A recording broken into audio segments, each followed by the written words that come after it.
Hello, so in this video we will learn how to draw shear moment diagrams for a diagram that has an applied moment as shown here. These can throw you off a little bit if you have not seen this before, but in this video I will walk you through how to solve and draw the shear moment diagrams for this case. So in the previous video I went over the types of supports and their reactions required. So just to briefly go over them again, we can have fixed supports, which will have 3 different reactions. We have roller supports, which will have 1 reaction, and we have pin supports, which will have 2 reactions. And of course, we have to remember the equations of equilibrium, which is the sum of the forces in the x direction, in the y direction, and the sum of the moments at a point, and as well as the slopes of different loads. And just to generalize it, I explained it in the previous video, it will go from constant to linear to parabolic and then to cubic. So now we can move forward the problem. So the problem reads, draw the shear and moment diagrams for the figure below. And as we can see, we have the applied moment of 12k times feet. And as mentioned in the previous video, the first step will always be to identify the reactions at the supports. So the first thing we notice here is that at A, there is a pin support, so that means there will be 2 reactions, which we would label as VA and HA. The direction doesn't really matter, but once you solve for it and if you get a negative value, that just means that you have to switch the direction. So we will start off with this and see if we have the correct direction. And then we move on to the support at B. We see that it is a roller, so it will only have one direction, and we will label that VB. So for this problem, we see that there's a point load, an applied moment, and a uniformly distributed load. So to start solving, we will start with summing the forces in the x direction. So we will do sum of x, forces in the x direction, we will just say pick one and say that to the left is positive and it will equal to 0.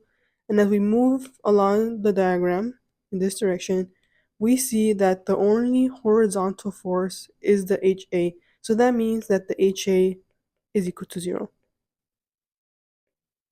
So then we still see that we have the VA and the VB to solve for. So we will do the sum of moments at A. So we see that there were 2 unknowns here. So since there are the most unknowns at A, we will sum the moments at A to make it simpler for us. So we do the sum of moments at point A, and we will say that counterclockwise is positive, and we will set that equal to 0. So we can start off from summing the moments in whatever direction. So we will start off with the 10k for the distributed load. So we know that for the distributed load, when you're taking the moments, you're going to want to convert this uniformly distributed load into a point load. So to do that, we see that it is 10 for a total of 10 feet. So you will multiply the feet, and the feet will cancel out, and then you get a point load of 10k. So the point load for the uniformly distributed load, which is rectangular, will be in the middle. So this will be 100. Oh, I meant to put 100 here. So it is 100k, 10 times 10 is 100. And this will be 5 feet since it is in the middle. So now we can go ahead and sum this. And we can see that this is pointing down, and we will want it to go, we're summing it at A. So we point it towards A, and we can see that it will be clockwise. And since we denoted counterclockwise as positive, that means that clockwise will be negative. So it will be minus 100 times the moment arm, which is going to be the 10 plus 10 plus 10 plus the 5, which will be 35 feet. I'm just going to put this in parentheses just to make it cleaner. We see that we have the VB here. So we will see that it is pointing upwards, and we are summing it at A. So we point the arrow towards A, and we see if we combine them, it is going counterclockwise, which we denoted as positive. So we're gonna sum VB times the moment arm, which is the whole length, which is 40 feet. And then we obviously have to include the moment, the applied moment. And this is going to be clockwise, so it will be minus 12 And we don't have to include a moment arm for the moment because it already is a moment, so we don't have to include the length. And then we have the final one we see is a 10K. So that was pointing downwards and like this. So we see that it is clockwise, so it will be negative in this case. It will be minus 10K times the moment arm, which is 10 feet, and we set that equal to 0. And if we simplify it, we will get 40 VB minus 3,600, and we set it equal to 12. And we solve for VB, and we get that VB is equal to 90.3 K. So now we have solved for two of the unknowns, the HA and the VB. Now we only need the VA. So to do that, we will do the sum of the forces in the y direction. So we will do the sum of the forces in the y direction with positive being upwards and set that equal to 0. And we will start off with VA. So the VA is pointing upwards, so it will be positive, so it will be VA. And then we see that it is 10K pointing downward, so it's minus 10. And we don't include the applied moment because it's a moment. So then we take the uniformly applied load when it's pointing downwards, so it will be minus. So it's 10 times the 10 feet that the applied load is at, uniformly applied load is at. And then finally the VB, which is also pointing upwards, so it will be positive, so plus VB, and we set that equal to 0. We substitute the VB that we solve for, and then we solve for A, and then we solve for VA, and we get an answer of 19.7 K. And now we have solved for all of the three unknowns, and now we can go ahead and start drawing the shear moment diagram.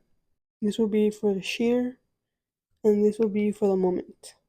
So if we start off for the shear, we have VA, so VA is equal to 19.7, so this will be 19.7.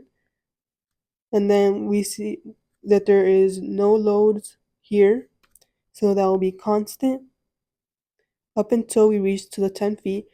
When we reach to the 10K of the applied load, so we will go down by 10K, so it will be 19.7 minus 10 leaves us at 9.7. So we go down to 9.7, and we see that there is no loads in this area for the next 20 feet, so that means that it will be constant. And we do not include the applied moments in the shear diagram. Since it's a shear diagram, we only include it in the moment diagram. So then we encounter the uniformly distributed load when we reach the 30 feet.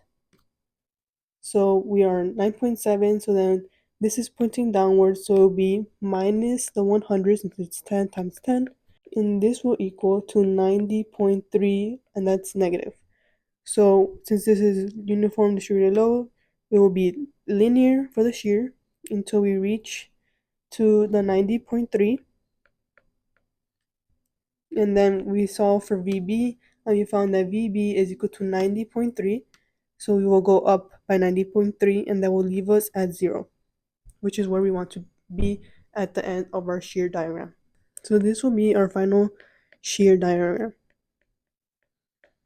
So now we can move forward with drawing the moment diagram. For the moment diagram, we mentioned before that it is the area under the curves of the shear diagram. So we will calculate the area for this cube here, and that is the height, which is 19.7, times the base, which is the 10 feet. That will equal 197. We see that it is constant here, so it will be linear for the moment diagram. So we'll go up until we reach 197, and then we will move on to solve for this area. But we have to remember that there was an applied moment at the middle of this, so we're only going to calculate this area for now. This will be the 9.7 times the 10 feet, which is going to equal 97. So we will go up. So we will do 197 plus 97, since that is where we are at right now, and that will equal, and this will leave us at 294. We have to remember to put the applied moment, and we see that it is clockwise, so that will be positive. So when drawing the shear moment diagrams, the clockwise will be positive and counterclockwise will be negative. The only time when you can actually switch that around is when you are solving for the unknown reactions. You can put whatever direction you want, but for the actual shear moment diagrams, just stick to the clockwise is positive and counterclockwise is negative. Okay, so since it is positive, so we do the 294, which we are at here, plus the 12, and that will give us to 306. So we go up 300 to 306, and then we can include this area, which will also be 97 since it is the same 9.7 times 10. So then we do the 306 plus the 97 and will give us to 403. And we go up to 403. And then now we have to do these areas, but we do not know this specific length and this specific length, right? So we will use the similar triangles to solve for those. So I'm going to delete this to have some space. So I'm going to zoom into this and draw them here. We have a smaller triangle and then a bigger, and they're both right triangles. And we will call this length, the total length here is 10 feet. So we will call this 10 minus x, and we will call this length x. And this point here is going to be the 9.7 that we are at here. So this will be 9.7. And for this point, it will be the 90.3. Let me do the similar triangles. It should be 9.7 over x is equal to 90.3 over 10 minus x. We cross multiply. We get 97 minus 9.7x is equal to 90.3x. And then we solve for x and we get x is equal to 0.97. So this is 0.97 feet. So then this means that this length will be 9.03 feet. So now we can solve for the areas.